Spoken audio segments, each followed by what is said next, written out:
നമസ്കാരം. ഞാൻ doctor Binu bright, പട്ടം S hospital emergency medicine ഹെഡായി പ്രവർത്തിച്ചു വരുന്നു. ഇന്ന് നിങ്ങളോട് സംസാരിക്കാൻ പോകുന്ന വിഷയം സൂര്യാഘാതം അഥവാ ഹീറ്റ് സ്ട്രോക്കിനെ പറ്റിയാണ്. പെട്ടെന്ന് നമ്മുടെ ശരീരത്തിലുള്ള താപനില 40 ഡിഗ്രി കൂടുതൽ ഉയരുമ്പോൾ നമ്മുടെ ശരീരം സ്വയം തണുപ്പിക്കാനുള്ള ശേഷി നഷ്ടപ്പെടുകയും അത് കാരണം തന്നെ പലതരത്തിലുള്ള ആരോഗ്യപ്രശ്നങ്ങൾ ഉണ്ടാകുകയും ചെയ്യുന്നു. ഇതിന് നമ്മൾ വിളിക്കുന്ന പേരാണ് സൂര്യാഘാതം. അപ്പോൾ ഇങ്ങനെ സംഭവിക്കുന്ന അവസ്ഥയിൽ പെട്ടെന്നൊരു വ്യക്തിക്ക് ബോധം നഷ്ടപ്പെടുകയോ മരണം വരെ സംഭവിക്കുവാൻ ഒരു സാധ്യതയേറുന്നു. അപ്പോൾ ഇതെങ്ങനെ മനസ്സിലാക്കാം? ചൂടിൽ നിൽക്കുന്ന ഒരു വ്യക്തിക്ക് പെട്ടെന്നുണ്ടാകുന്ന നെഞ്ചെടുപ്പ്, തലകറക്കം, നിർത്താത്ത ഛർദിൽ, പെട്ടെന്നൊരു ഓർമ്മക്കുറവ് അല്ലെങ്കിൽ സ്വഭാവമാറ്റം, പെട്ടെന്ന് കുഴഞ്ഞു വീഴുക, ഇതൊക്കെ സൂര്യാഘാതമാവാനുള്ള സാധ്യതയാകുന്നു. അപ്പോൾ ഇങ്ങനെയുള്ളൊരു വ്യക്തിയെ എത്രയും പെട്ടെന്ന് ഹോസ്പിറ്റലിൽ എത്തിക്കുക എന്ന് തന്നെയാണ് നമ്മുടെ ഏറ്റവും പ്രധാനമായ കാര്യമെങ്കിലും ആ നിൽക്കുന്ന സ്ഥലത്ത് വെച്ച് തന്നെ നമുക്ക് പലതും ചെയ്യാൻ പറ്റും. എത്രയും പെട്ടെന്ന് ഈ വ്യക്തിയെ തണലുള്ള സ്ഥലത്തേക്ക് മാറ്റുക, അയാൾക്ക് കുടിക്കാൻ പറ്റുമെന്നുണ്ടെങ്കിൽ ധാരാളം വെള്ളം കൊടുക്കുക, അതിനുശേഷം നനഞ്ഞ തുണി കൊണ്ട് ദേഹം കൊണ്ട് തുടച്ചു കൊടുക്കുക, ഐസ് പാക്ക് എന്തെങ്കിലും അവൈലബിൾ ആണെങ്കിൽ അത് ദേഹത്ത് വെച്ച് കൊടുക്കുകയും ചെയ്യാം. ഇനി ഇതിന് ശേഷം എത്രയും പെട്ടെന്ന് ആ വ്യക്തി ഹോസ്പിറ്റലിൽ എത്തിക്കുക, എന്നാൽ ആംബുലൻസ് വരുന്നത് വരെ ആ വ്യക്തിയുടെ കൂടെ ഉണ്ടായിരിക്കുകയും ചെയ്യേണ്ടത് അത്യാവശ്യമാണ്. ഇനി ചൂടുമായി ബന്ധപ്പെട്ടുള്ള പല അസുഖങ്ങളും കുറയ്ക്കാൻ സാധാരണ ഒരു വ്യക്തികൾക്ക് എന്ത് ചെയ്യാൻ പറ്റും? നമ്മുടെ സൂര്യരശ്മികളുടെ ഏറ്റവും പീക്ക് സമയം എന്ന് പറയുന്നത് ഒരു 10:30 മുതൽ 3:30 വരെയുള്ള സമയമാകുന്നു.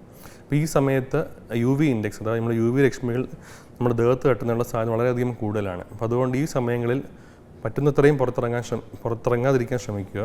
അതുപോലെ ഇറങ്ങേണ്ടി വന്നാൽ തന്നെ കുടയോ അല്ലെങ്കിൽ നമുക്ക് സൂര്യൻ്റെ ഡയറക്റ്റ് റേസ് പ്രിവെൻറ്റ് ചെയ്യുന്ന എല്ലാ പ്രതിരോധ കാര്യങ്ങളും എടുക്കുക. അതായത് നമ്മൾ വണ്ടിയിലാണെങ്കിൽ നമുക്ക് actually UV coated sun films add ചെയ്യാം. അതുപോലെ നമ്മൾ പുറത്തിറങ്ങുകയാണെങ്കിൽ എപ്പോഴും കയ്യിൽ UV പ്രൊട്ടക്ഷനുള്ള കുടകൾ കരുതുക.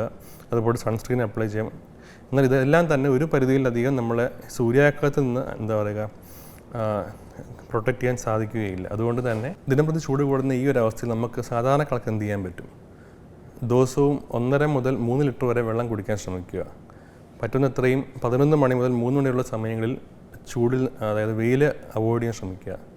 പിന്നെ പറ്റുന്നത്രയും കഫീൻ അടങ്ങുന്ന വസ്തുക്കൾ, അതായത് കോഫി, ടീ, ഇങ്ങനെയുള്ള കാര്യങ്ങൾ ആക്ച്വലി ഡീഹൈഡ്രേഷൻ കൂട്ടുന്നത് കൊണ്ട് തന്നെ ഇങ്ങനെയുള്ള സമയങ്ങളിൽ ഇത് അവോയ്ഡ് ചെയ്യാൻ ശ്രമിക്കുക.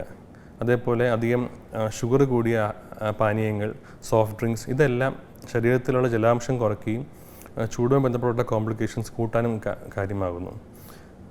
കുട്ടികൾ, ഗർഭിണികൾ, പ്രായമായവർ, പലതരം അസുഖങ്ങളുള്ളവർ, ഇവർക്കെല്ലാം സൂര്യൻ്റെ രശ്മികൾ ഏൽക്കുമ്പോൾ സാധാരണ ഒരു വ്യക്തിയെക്കാട്ടിയും കൂടുതൽ കോംപ്ലിക്കേഷൻസ് ഉണ്ടാകാനുള്ള സാധ്യതയേറുന്നു. അതുകൊണ്ട് തന്നെ ഇങ്ങനെ ഗ്രൂപ്പിലുള്ള ആൾക്കാരെ പറ്റുന്നത്രയും ചൂട് ഏൽക്കുന്ന അവസ്ഥകളിൽ നിന്ന് മാക്സിമം അവോയ്ഡ് ചെയ്യാൻ ശ്രമിക്കുക. ഇങ്ങനെയുള്ള വ്യക്തികൾക്ക് എന്തെങ്കിലും ചെറിയ രീതിയിലുള്ള വ്യത്യാസങ്ങൾ, നേരത്തെ പറയുന്നതുപോലെ പെട്ടെന്നുണ്ടാകുന്ന ബുദ്ധിമുട്ടുണ്ടാവുകയാണെങ്കിൽ എത്രയും പെട്ടെന്ന് ആ വ്യക്തിക്ക് ഇഷ്ടംപോലെ പാനീയം അല്ലെങ്കിൽ ധാരാളം വെള്ളം കൊടുക്കുകയും തണലുള്ള സ്ഥലത്തേക്ക് മാറ്റുകയും എത്രയും പെട്ടെന്ന് ഹോസ്പിറ്റലിൽ എത്തിക്കാൻ ശ്രമിക്കുകയും ചെയ്യുക. പറ്റുന്നത് പോലെ നമുക്ക് ഈ ഒരു പീക്ക് ടൈം, അതായത് 11 മുതൽ 11 മുതൽ 3 മണിയുള്ള സമയങ്ങൾ ചൂട് ഒഴിവാക്കാൻ സാധിക്കുകയാണെങ്കിൽ തന്നെ ഇങ്ങനെയുള്ള ഹീറ്റ് എമർജൻസീസ് അവോയ്ഡ് ചെയ്യാൻ സാധിക്കും.